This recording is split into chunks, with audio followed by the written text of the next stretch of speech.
Hello, welcome to the Sports Philanthropy Podcast. I am your host, Roy Kessel, and today we are very excited to have with us a special guest. We have Gary Stokan, who is the CEO of Peach Bowl Inc. Gary, welcome to the show. Thanks, Roy. Glad to be with you. Appreciate you. Well, we know you're doing amazing work down there with the Peach Bowl and in the community. You've got a great background with the Chick-fil-A Peach Bowl logo. So I know that you guys have really built that up into quite an enterprise, and uh, excited to talk about the great work that you're doing. But I want to back up a little bit and start at the beginning. And it's always instructive, I think, to hear how people got into the sports business. But I like to back up even further and say, what got Gary into his passion for sports? Where did that first start?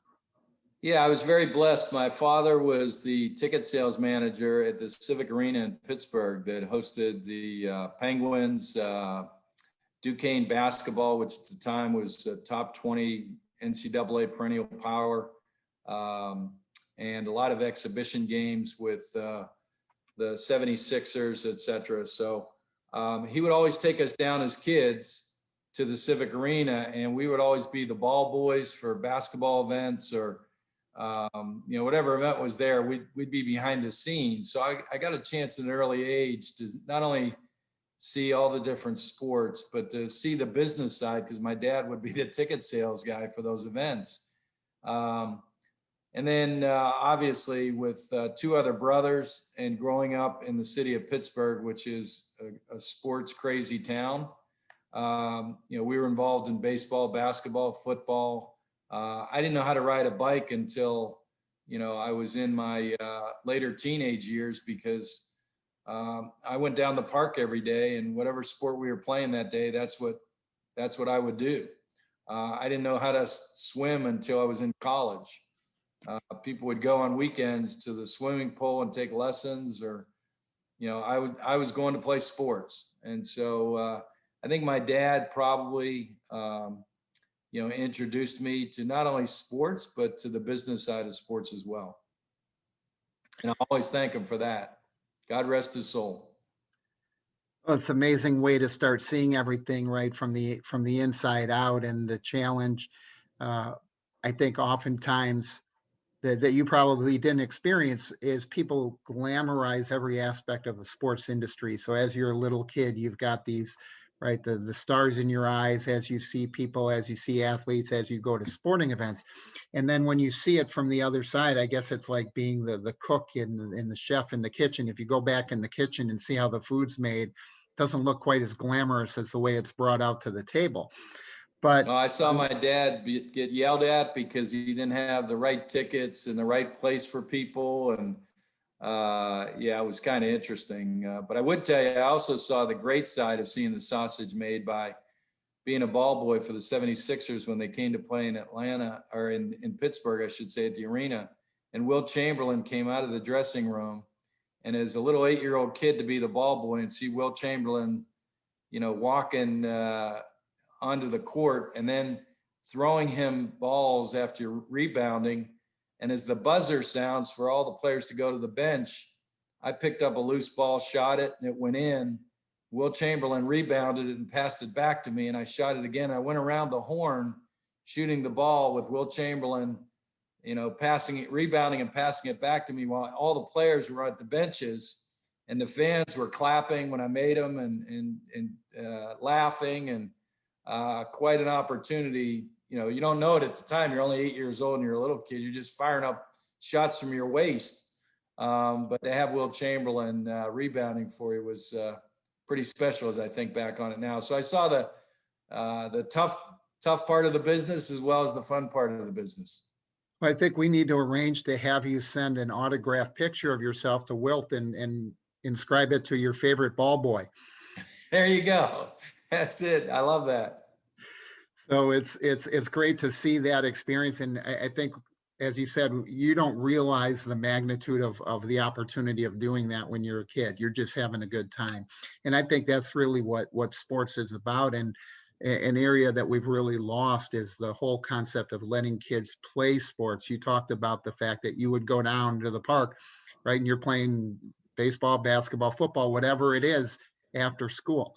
And it wasn't hyper structured and organized. You just, whatever kids were there played. You adjusted the rules for the numbers. You adjusted the rules for all kinds of other things that are going on. And it's interesting compared to what you see now. Yeah, some of my best memories growing up were me and another friend of mine. He had a car. So when we were like, I was 15, he was 16, we would go up to the Hill District in Pittsburgh, which was the black section of Pittsburgh at the time, at 11 o'clock at night, and we'd go up there and, we'd start playing basketball. The lights would come on and, we'd be up there from 9 to 11 o'clock at night playing basketball and just having the greatest time. And, we were the only two white guys up there, but if you could play, the racial boundaries were gone, right? And traveling around with your guys when you went down the park, playing with different guys, people would come from different parks to play. None of it was organized, and that's some of the greatest memories I have now. I mean, I spent last weekend going to my grandson's T-ball game at 4 years old, organized with uniforms and everything else. And then we went from there to my other two grandsons, 3 and 5-year-old, playing organized soccer. So there's a lot of great things about that, but there's a lot of things that you miss because kids just don't go outside now and play in a play structure. It's got to be organized. And so there's good and bad in each of those, I guess. You hit on a really important point there, was you talked about where you went to play basketball and race didn't matter. And I think one of the great things about sports is that it breaks down those barriers, because without sports, you probably would have never gone to that area. You probably would have never developed the relationships you may have with some of the people in that neighborhood that you created through sports. And you talk about what's going on with your grandkids. I remember growing up in Madison, Wisconsin, I played soccer from U8, which at that point was really, really young, right? And as you said, now my son started soccer, and by 4 you're playing, and if by 10 you're not on a travel team, you're way behind. And it's frustrating to see how many people give up playing sports at such an early age because they're discouraged due to the rate of their development. They may just be developing a bit later, and somebody's told them, hey, you're not going to make it on varsity, so you might as well just quit now. Well, to that point, when my daughter was, I guess she was about 12, 13, somewhere in there. She went to a Catholic school, Marist, here in Atlanta. And so a lot of the girls that played on the basketball team, they were not picked on their AAU teams. And so what would happen is they would give up basketball. And being someone that owes a lot of my life back to basketball for what it did for me and my family, I said, this isn't right. And so I did some research and I saw how many girls were leaving the sport of basketball at 12, 13 years old because they either weren't making their high school team, or more importantly, they were playing high school and not making their AAU team. And so I started an AAU program and at Marist School. And it was for every level of kid at Marist that played on their team to continue to play on their team as an AAU team. And yeah, we got our butts beat, but those kids continued to play basketball and they grew and they learned and they became better. And so they became a better team when they got to their junior varsity or varsity at Marist. But that wasn't the most important thing to me. The most important thing to me was for those kids to continue in sports, because with girls, it's a little bit different. And I grew up with two brothers and I didn't know a whole lot about girls. And I have two daughters. And the psychological, emotional, let alone physiological, et cetera, benefits of playing sports became evident to me, because when I coached the girls, we'd have to sit around the jump circle at center court before practice and have a kumbaya meeting. Okay, do you like her? How are you doing? How was your day? This and that. And I'm like, hey, I'm used to rolling the balls out and guys want to kill each other to play, right? But with girls, it was a little bit different. And so it helped me as a father, but it also, I was able to give back to those girls to allow them to continue to play sports. And the friendships, the physical, staying active, there were so many good benefits that came out of that. But to your point, you're right. With organized sports, if you weren't very good or you weren't the best, you drop that sport, and that's not right. That's not what sport is all about.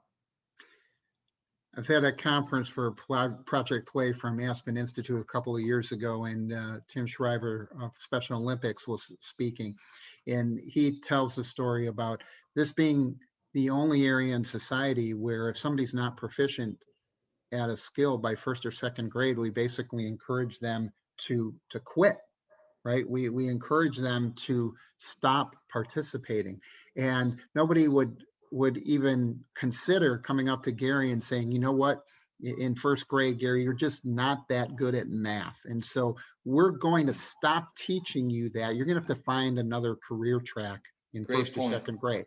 Okay, Roy, you're just not good at English or reading. So we're going to stop teaching you to write. Okay, you need to focus on something different. And we do that in sports. And as you said, it's the detrimental impact carries on not only through school, right, but through college, through adulthood, where people are less active, less engaged in sports. Instead of looking at it as this is a lifetime of recreation, I still play hockey, right? I'm going to be 56 next week.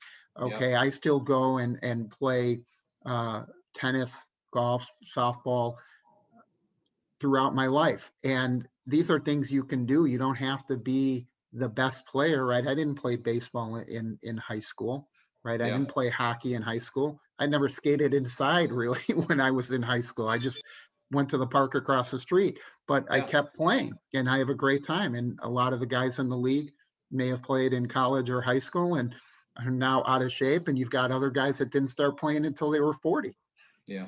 Well, I'll give you a great example. Just this weekend, I have grandsons that are 3, 4, and 5 years old. And sports, to me, the greatest thing that sports teaches and that relates to life is that how you deal with adversity. Because your life is going to be hard. God doesn't promise you an easy life. And so dealing with adversity, which you deal with in sports, did you strike out? Did you lose? Did you lose a championship game? Did you get hurt? All these things are going to happen to you in life, in your jobs, in your career. And so how you deal with that is how successful you're going to be or not successful you're going to be in life. And so 2 examples this weekend, my one little grandson at 5 years old scored a goal. And we're all clapping and everybody's clapping and everything. And he's really shy. And he ran over to his dad and buried his head in his dad's chest because he was embarrassed, because everybody was cheering for him. And he never really had that happen before.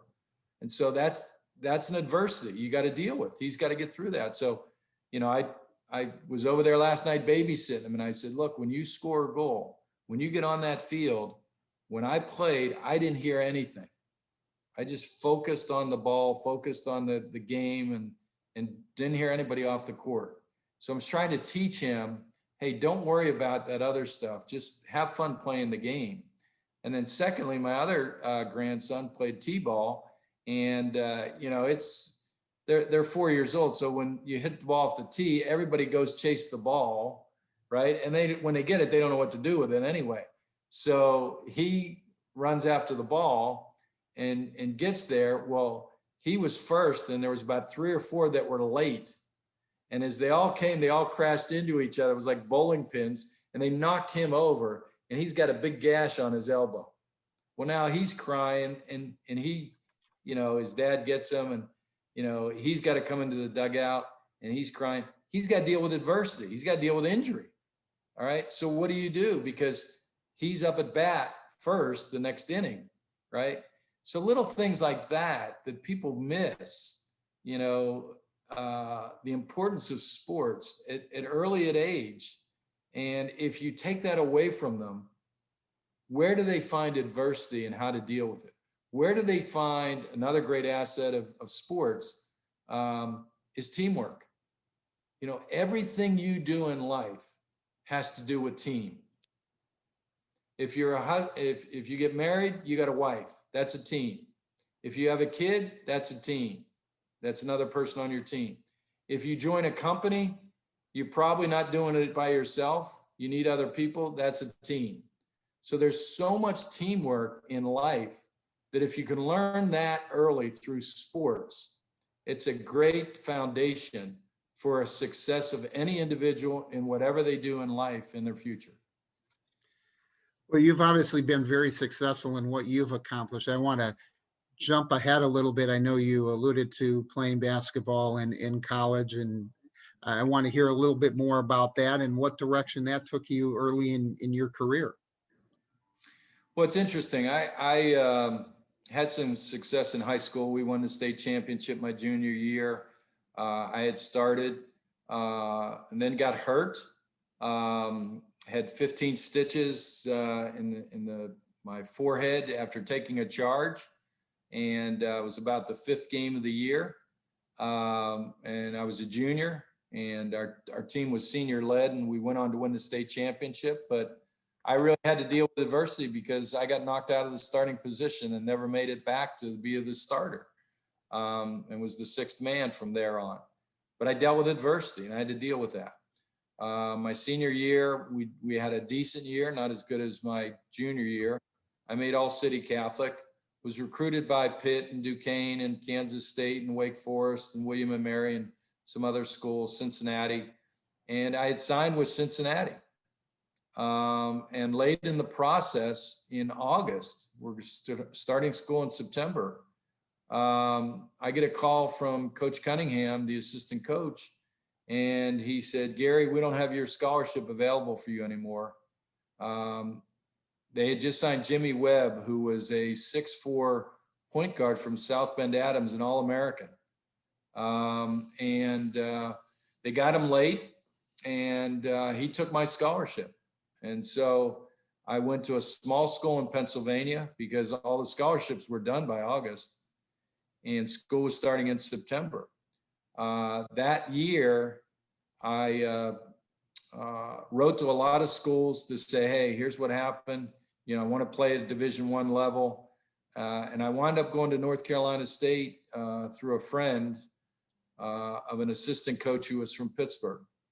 And that was the summer of NC State winning the national championship. So they won the national championship in '74. David Thompson, Tommy Burleson, Monty Tao. And I went to work summer camp for Norm Sloan that summer. So at night, we would play pickup games, David Thompson and Monty Tao and Tommy Burleson, everybody.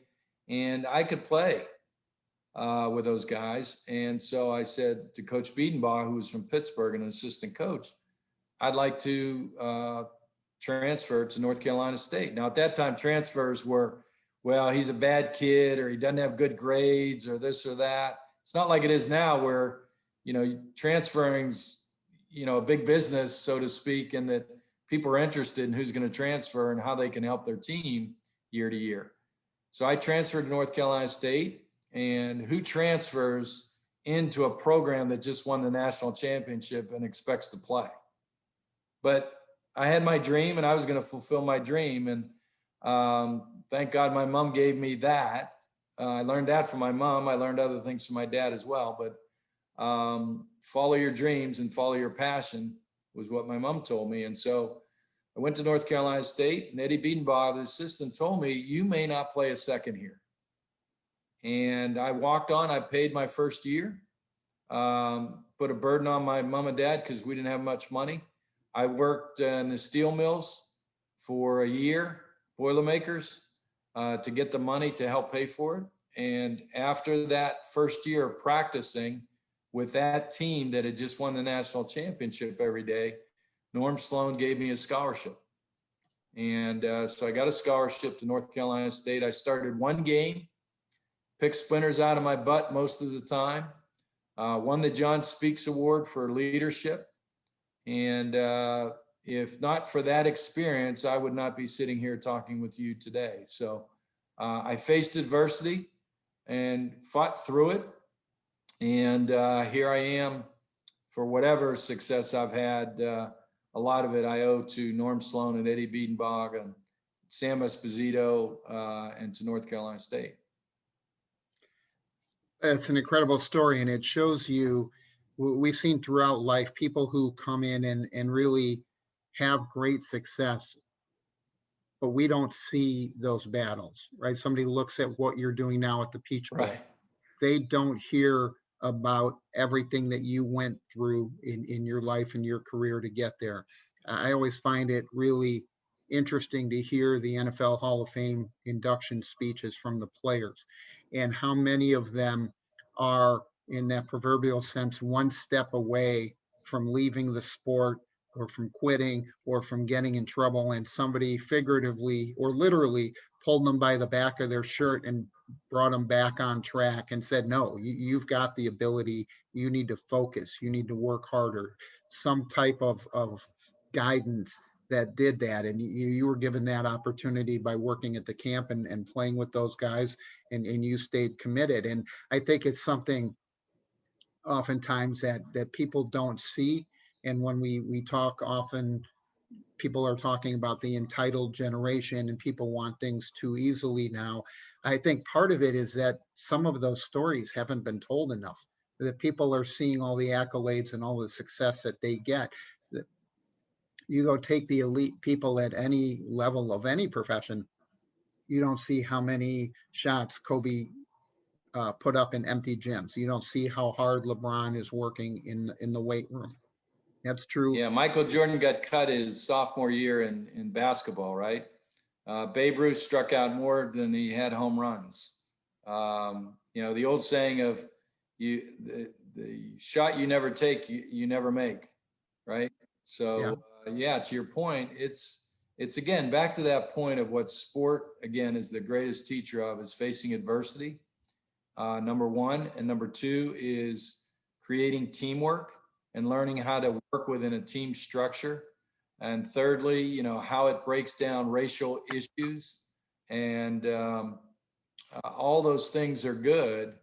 And that's why sports is so important, has been so important in my life. And I think I credit you what you're doing because sports has such a big impact on our country, and every country really, but more our country than anything else, and what it teaches us of how to sacrifice, how to do things for the good of other people, how to give back. We say at the Peach Bowl that we were created to give. That's kind of our slogan. And the Peach Bowl was created back in 1968 by the Lions Club in Atlanta to give back to blind people and create opportunities for them to see and have sight and vision. Whether it be blind people or glasses that people that couldn't see very well, et cetera, for the indigent and less benefited in the community and in the city and the state. And so we continue to give back more than any other bowl organization in the country. We're number one in charitable giving. This year with COVID and losing 3 Chick-fil-A kickoff games and having a bowl game with only 25% capacity, we still gave $5.8 million back in charitable contributions. And that puts us at number one in the country and number one with giving over $56.6 million since 2002 back in charitable contributions. And then you talk about giving back to your community. We gave $20 million last year to Children's Healthcare of Atlanta to eradicate childhood cancer. And so we have drugs that are being formed and clinical trials that are happening right now with that money that are now taking in kids to establish cures for cancer, childhood cancer. And so we're not a sporting event. We're not a bowl game. We're not a kickoff game. We're not a golf tournament with our Peach Bowl Golf Challenge in the spring with the top coaches in the country. We're created to give and to give back to our hospitality industry during December, to fill restaurants and hotels, to give back through state sales tax and city sales tax to our city and our state, and then to give back to the teams in our payouts with $12 million this past year to the 2 teams. And then obviously to give back to our community through our charitable donations. You guys really have an impressive array of activities. You talked about the amount of money that you're giving in the different areas. You spoke briefly about the golf event with the coaches. Would love to hear a little bit more, because I think for many organizations around the country, fundraising is one of their biggest challenges, and looking at new ways and new ideas of what they can do. So tell us a little bit about what you've incorporated into that celebrity and charity golf event with the head coaches. Yeah, so in 2007, we created the challenge, which was now this year a little bit different because of COVID. Last year we hold it because of COVID. This year we're not having guests come in to play with the coaches, but basically in the past what we've done is take a head coach like a Nick Saban from Alabama and pair him up with an alumnus like Mark Ingram, who won the Heisman Trophy. And they play against other coaches and alumnus from that school. And so we have Dabo Sweeney and Brian Kelly and Nick Saban, Pat Narduzzi, Mac Brown, probably 10 to 12 coaches, and pair them up, and they play in a 2-man scramble. And it's on ESPN. We edit it, so there's no bad shots shown. But we gave that's the fun part. dollars out to charity of the coaches' foundations and charities in their respective cities, as well as to the universities they play for. This year, we're doing something a little different, since the coaches are going to come in, same coaches, but we're going to add the legend coaches. So Steve Spurrier, Frank Beamer, coaches that have participated in our games and helped us grow. We're going to match them up with a head coach. So you may have a Shane Beamer, who's head coach at South Carolina, playing with his dad, Frank Beamer, and they're going to play in a 2-man scramble, and it'll be a team format, a Ryder Cup format, and we'll give $350,000 to charity and scholarship this year because we don't have a sponsor, so it's coming directly from Peach Bowl Inc. And that's our commitment to these coaches who have helped us establish the Chick-fil-A Peach Bowl and the Chick-fil-A kickoff game. So we're giving back to their foundations. Well, that's an amazing amount of money, and it's a great incentive for those teams. I think you might need to change the format and have the coaches bid to keep their bad shots off of the videotape, and that you could raise some more money that way. That's a good idea. We'd probably make a lot more money that way because there's a lot more bad shots than good shots. But no, the coaches really do a good job. It's right after spring ball, so they haven't had a chance to play a lot of golf, but they get out that week between spring ball and our event, hit a lot of golf balls, and come in, and it's great. It's amazing. You hear from the wives and the coaches how beneficial this is because it allows them to relax without media. And so they're able to, you'd have Gus Malzahn, who now is at UCF, but was at Auburn for all those years, and Nick Saban and their wives sitting next to each other talking. And everybody in the world thinks, well, Gus Malzahn and Nick Saban hate each other, right? Because it's Auburn and Alabama. But they're people, they're humans. And so to share conversation and visiting with each other, the coaches will tell you, and it's the only way we get them back every year. They'll tell you it's their number one event that they want to go to every year. Well, you raise an interesting point about the relationships between the coaches. And at the end of the day, it's a very collegial atmosphere. They're still in the same business. They're still colleagues. Obviously, the rivalries are there. Some get heated between the coaches. But when you go to things like the AFCA convention and you see how these coaches interact and connect with each other and how they collaborate to teach that next generation of coaches and things, it's really impressive. And I think when you look at the organization, you raise money through the Peach Bowl, through the kickoff games, through some of these celebrity events and fundraising. Give us a sense of some of the other ways that you raise funds for distribution. Well, we did something unique with the Tour Championship, which is held in Atlanta at East Lake by the PGA, and it's the 30 top players at the end of the year. It's kind of like their Super Bowl or their Final Four or their CFP playoff. And I said to my board, I said, we're going to become a sponsor of another event. And people looked at me and said, what do you mean? We put on events. We go get sponsors. I said, no, we are going to sponsor as a 501c3 this event because it gives back to East Lake community, and what they're doing is important to the city of Atlanta. And so we became a sponsor of the event, and we take our tickets and we do two things. One is we give the tickets to our volunteers to thank them for supporting us in our Peach Bowl Challenge, our Chick-fil-A kickoff games, and our Chick-fil-A bowl games, and all that we do.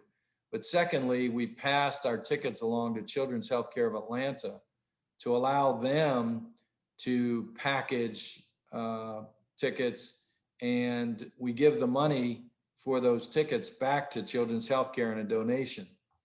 So that was something unique for an event to sponsor another event and a nonprofit to sponsor another nonprofit event to raise money for another nonprofit was really unique. And then the other thing we've done is we've created a Peach Bowl Touchdown for Children's.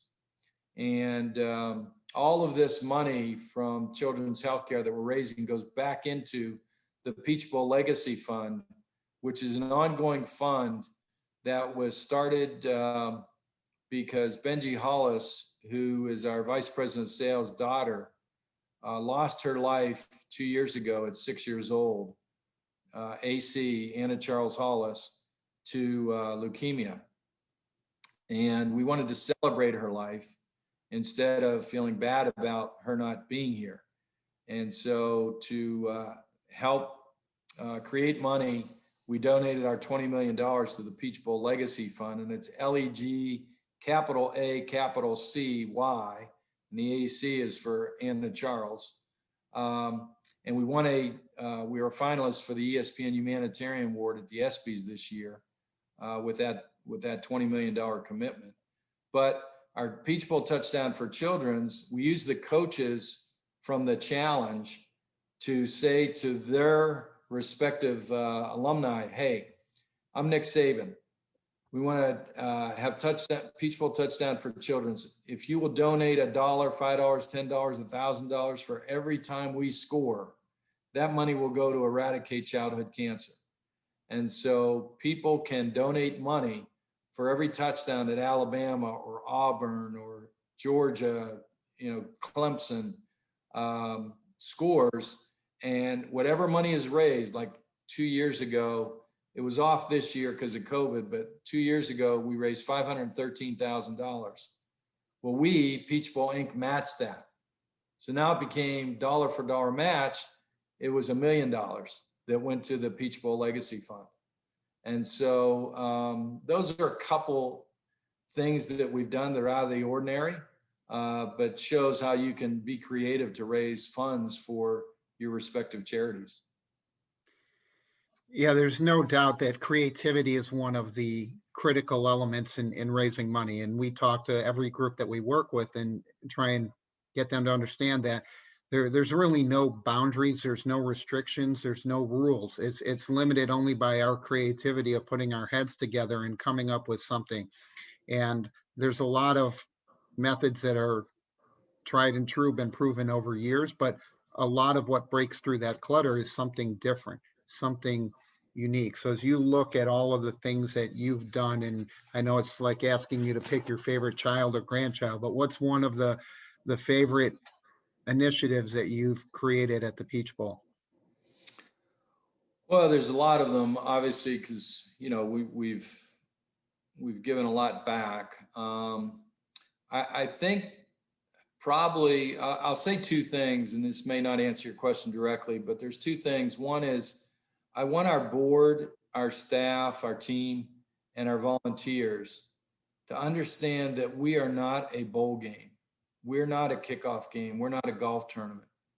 What we are is a family that is working together as a team to give back to our community in the myriad of ways we can. And so that's kind of maybe a little nebulous, maybe a little bit too fuzzy. But as a coach, that's what you're trying to do. And all I've done in business in 42 years is just take what I learned in coaching and playing and do the same thing in business. You know, we're coaching a bunch of people. I'm leading a bunch of people to a vision, right? To a championship, to $56.7 million since 2002, to do something greater than ourselves collectively together. And that's my mission. That's my job as a coach, is to create the vision, be creative in creating a kickoff game that raises money for charity. Be creative in creating a golf tournament. Be creative in creating a 50-50 raffle at our bowl game and our kickoff game that the money goes to our Peach Bowl Legacy Fund. So I think as a leader, you know, in this field, you need to create a team atmosphere that people can buy into a vision that they're doing something greater than themselves by working collectively together for the greater good. Well, you've certainly got a broad array of programs. As I went through the site and the materials, you look at all of the different initiatives and money that's raised. And as you said, it's not a team. It's not about a game, right? It's about helping the community and supporting the community. Just as you talked about with the Tour Championship at Eastlake, you're doing that because that's an event in the community, and all of the PGA events are set up to benefit the communities in which they operate. And so forming that alliance, I think, is a great fit. Something that I felt for a long time is that there isn't enough collaboration amongst the sports teams and leagues and athletes to harness that power to leverage each other, creating a lot of smaller scale events that often don't develop the traction because they don't have enough support, where I believe in many of these cases, the whole would be worth a lot more than the sum of its parts working together. And I think you've done a great job with that. And I want to congratulate you on what you've accomplished with the Peach Bowl. Why don't you tell people where they can get more information and how they can contribute or participate in your events and support the Yeah, work you're doing? sure. We obviously have an app. We have a website. We're on Instagram and Facebook and Twitter. So just look up Peach Bowl, and hopefully you'll come follow us on one of those social digital assets and media platforms. And you can get involved in a myriad of ways, whether you want to be a volunteer, whether you want to give to our Peach Bowl Touchdown for Children's, or donate in some way, because what we're doing is special to, I think, in college athletics. And I continually get that recognition from presidents and conference commissioners and college coaches and ADs, that they appreciate, you know, us giving $13 million to create the College Football Hall of Fame and bring it to Atlanta. You know, it's all in the spirit. You know, as my mom told me, you know, Acts 10:25, it's Jesus says it's better to give than to receive. And you get so much back in return when you give. And so to be able to have the privilege to give back through what God's given me gift-wise in sports, I truly believe is a blessing, to use sports to give back. And I commend you and I commend your network for what you're doing to promulgate the experiences other people have to teach other people how to give back. Well, Gary, thank you so much for coming on. Before we let you go, though, I do want to take a moment to put you on the spot here. We're going to use our sports philanthropy superpowers and wave our magic wand, and we're going to appoint you as commissioner of a sport. So tell us what sport you would like to serve as commissioner. I would either select football or basketball. I'll do something different since we talked football a lot, and I'll take basketball. And what I would do as commissioner of college basketball is I would create a board that's comprised of people, ADs, in the respective conferences that have a basketball background as my board of directors. And we would take on issues related and focus solely to basketball at the high school level with respect to recruiting, at the college level with respect to roles and how we play the game, and then thirdly, with respect to a transition from college to the NBA. And I think those are the first three things I would attack: is recruiting, kids playing, transitioning from college to the NBA. And then thirdly is the college game itself. And I think we need that in college sports at all the various levels of basketball, football, Olympic sports, baseball, women's basketball. I would set up commissioners in those four sports, and then I would have an Olympic sport commissioner. And I think college sports would be a lot better off if they had a commissioner and a board that were focused on that sole sport to deal with the issues, but also to be creative and make it better for the future.